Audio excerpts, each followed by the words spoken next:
So we don't know our picks. So now let's transition because this is something that everybody's been talking about lately. Is everybody's been talking about the firing of Ryan Day and how it's time for Ryan Day to get on Indeed.com and try to find a job.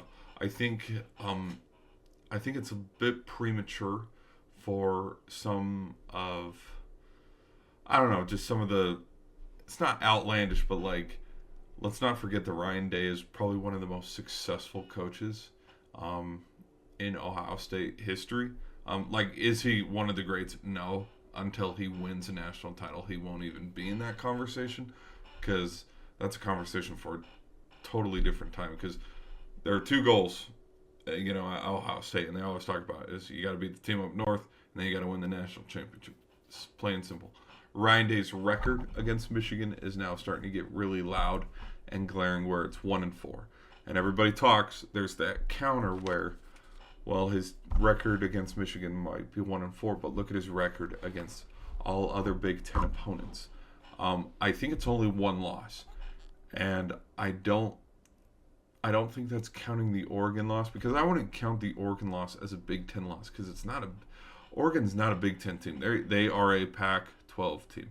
Like, the conference realignment is just for TV revenue. We all know this, but I think the only Big Ten team that he has lost to was, I believe, Purdue in 2019, or was it? It couldn't have been in 2020, because couldn't have been in 2020 because they went undefeated in 2020. They went 6-0 to go to the national championship, and they couldn't get it done against Bama.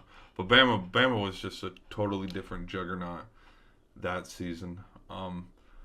But regardless, counting on my hands, like for the last 4 or 5 seasons, his biggest losses were the national championship against Bama, Michigan, all those years. Then they lost to Georgia on a last-second field goal. Like, that's on your kicker. That one's on your kicker. That Peach Bowl was an instant classic too. So you can't, C.J. Stroud did all he could.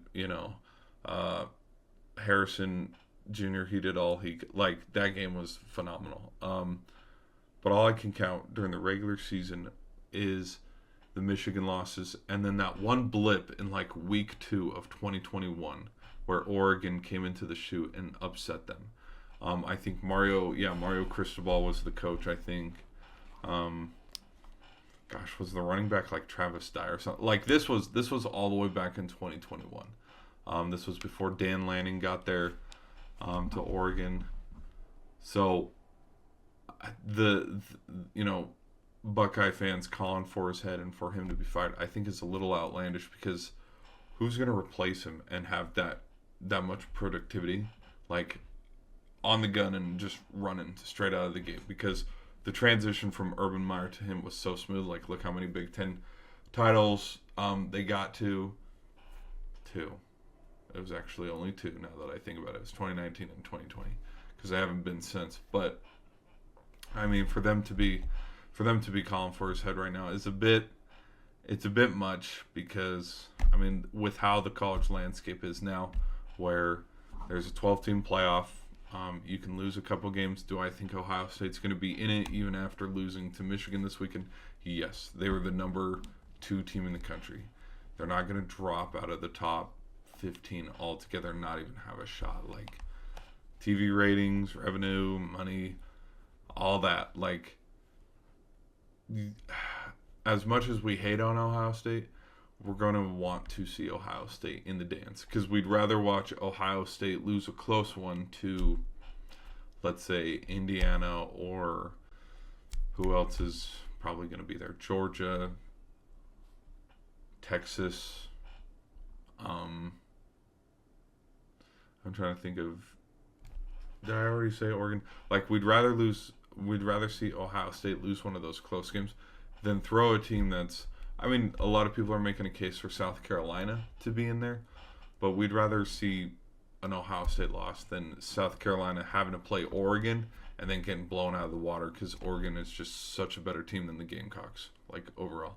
Like, we'd rather see that, or we'd rather see Ohio State lose than watch Boise State just get absolutely throttled in the second round. You see what I mean? Anyway, that's neither here nor there. Like, if you ask me, I think both Miami and Ohio State, they're going to make it.